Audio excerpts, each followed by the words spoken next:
Hey there, welcome back to another episode of Boundless Expanse. As I said in the last episode, today we will be focusing on the RF Tools dimension things, and off camera I did the crafting for all of the RF Tools dimension things, because a lot of this takes a whole bunch of crafting. For example, these take the mechanism ultimate cores, a bunch of enderium stuff. These ones take the energy cores, I believe the matter transmitters, or one of these actually. The dimension builder takes the awakened draconic energy things, which good thing we made those last episode, because if I didn't I would have made them this episode, but I already prepped a couple things just so we can actually get going here. So the first thing we need to do, if you do not know how to use RF tools, is plop down the dialing device, and then we leave that there for just a second, and we can plop down a dimension inscriber on this side, along with a dimlet researcher on this side, which I already put some of my dimlets in to start getting researched. We got a rough terrain dimlet, which is a bit it's not that good, and a matter transmitter next to that, which we should name home.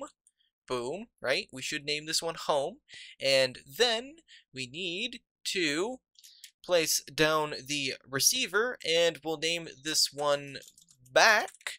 And there we go. So we have the receiver, the transmitter, and the actual dialing device. So we can add our home one to the back one and dial that. So this one will bring us back to this one right here. So if we go, we can get back home very, very easily. So let's grab that. So now we have that in a case of emergencies as we go into our other dimensions.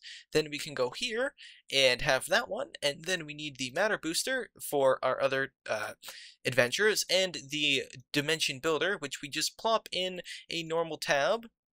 Oh, hold on. Why are you not going in? Right, why aren't you going in? Oh, the dimension inscriber. Did I accidentally miss that one? I did. It looks like I accidentally missed the dimension inscriber, so let's see how much it takes for that one. That's not bad. I think we actually have the materials for that. Let's see. Boom, and boom. Yeah, okay, we have that. We have that. That's all good and dandy. So let's take another one of our cores and dimension inscriber, then go like that. Oh, go like that, right? And then store. So we have just a random dimension. Then we put it into there, and it'll start building up. Once it gets built up, it'll be 100% complete. Right, so this one is fully complete, and it is going. Then we can take our dialing device and go from, let's go name this one, base? Yeah, let's just give it the name base, and then call base to the dimension, and then we can go into the dimension, and then we can see if we got a good random dimension. If we didn't, then we will just do a little bit of messing around, and then probably come back home and try and make our own dimension with the dimlets that we can make, since we can get some pretty good dimlets out of these if we're just lucky. So let's just take a quick dive in and see what kind of dimension we get. Okay, our first dimension doesn't look that bad. Ooh, bit laggy, bit frame choppy because it's still loading. No worries about that. It seems to be night. There seems to be animals all over the place. What kind of logs are these? Highlands. Oh, okay, so that's one of the main terrain mods. That's actually the terrain generation mod that we used for the world, so that's pretty interesting. Did I put away... Yeah, I put away my little flyer by accident, but this doesn't seem that bad. It seems pretty good. Nothing is wrong with it. It's sort of generic, nothing too special about it. Let's see, over there would be our little platform, and I know that buildings sometimes spawn in here that you can grab other dimlets out of, so I'm not sure how we want to go about that. Do we want to do some looking around, or do we just sort of want to go? Well, let's check out this little source of light here. Oh, that's just a bee cave. That's just a bee cave. A bee hive, and it just seems about it. It seems like it's a sort of random world. Actually, there is one of the dimension houses. So let's go check this out. But other than that, it seems like a pretty boring sort of average world. We'll go back to base, and I'll do some dimlet researching off camera. So let's actually just see what we got here. We got a checkerboard dimlet, and probably another checkerboard dimlet. Ooh, a dry dimlet. And what's this one? The material is the blue stained clay. Okay. And the more higher end materials. Ooh, Patreon McJit dimlet. Mithion dimlet in honor of players, add purely cosmetic features to. Okay, so that's neat. And a whole bunch more dimlets. So I'm going to end up going back to base now very quickly and spending some time doing some research on these dimlets and seeing if we can get anything good, and then we'll mess around with making our own dimension and just have some fun with that. Maybe we'll get a really cool dimension, maybe we'll end up getting one that kills us instantly. I don't really know. That's half the fun of the RF Tools Dimensions mod, is just having fun, seeing what kind of worlds you can create. So I'm gonna head back to base and see what kind of stuff we can create. Been researching for a little bit now. It doesn't really seem like we've gotten anything good. We just have some normal, generic stuff. We have this Patreon one that we found. We have a special seed one where we can make a seed for the world. We have a mediocre energy efficiency for the world, so it doesn't take up as much. Got a whole bunch of sort of normal or Twilight Forest-esque biomes. We have the terrain generations and stuff, but we don't really have anything that special. Although for the materials, we actually have, I believe, a Vintium.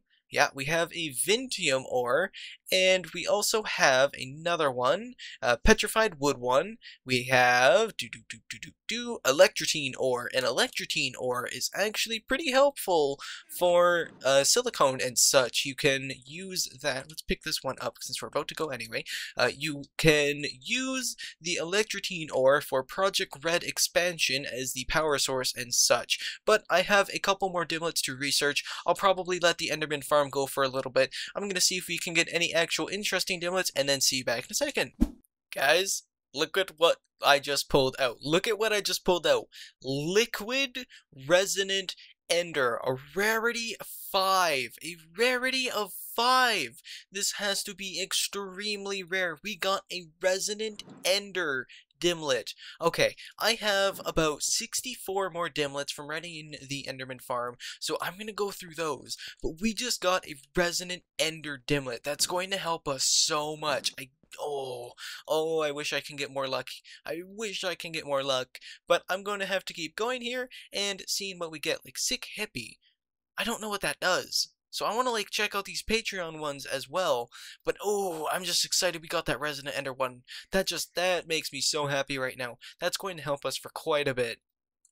After sitting here for a little while, our dimension is done. Now it said it had a little bit of an error, so we're not going to take much in there with us. We're going to not even take the jetpack or the hang glider. I'm literally just going to take some buckets and some steak and the matter transmitter in case it starts killing us. I want to get out there as quickly as possible, and if we spawn next to some liquid Enderium, it would be nice to grab it before we get absolutely decimated. So we actually need to grab another transmitter. I have a whole bunch of them because, I have a whole bunch of them. So boom, and we need to dial, is this one home to? Okay, home to I think dimension 4. There, right? Was it 4? Was it 4 in here? Dimension 4. Okay, so boom. Not enough power to start the teleport. Okay. Oh, right, because we already used this one, and it was recharging. Okay, so maybe I have to wait for this one to charge back up a little bit maybe. Okay, it's half charged. We should definitely be good to go now. Let's hope nothing bad happens. Cross our fingers. Ooh! Ooh! Power failure during transit. Huh. Okay, so maybe we just didn't have enough power in the dimension to actually go. Whew, that was interesting. Okay, so maybe I'll have to wait a little bit to see if we can get some more energy into the dimension. It said like 18 RF per tick. I thought that would have been enough. Apparently not. So I'm going to have to wait a little bit for that, and possibly a little bit more for the teleporter to charge.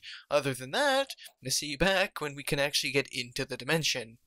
Okay, I think it's time. We are going to try again. This one is mainly charged up, and this one is quite charged up. So let's just try again.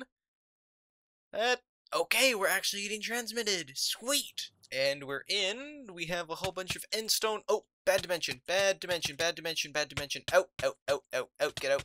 What? No! We got put in our last dimension. Oh, wait. Oh, no. Did we just get... It teleported us to this one. This one didn't have a name. Oh my god, it teleported us to a different dimension. We went from dimension to dimension. I have nothing in this dimension.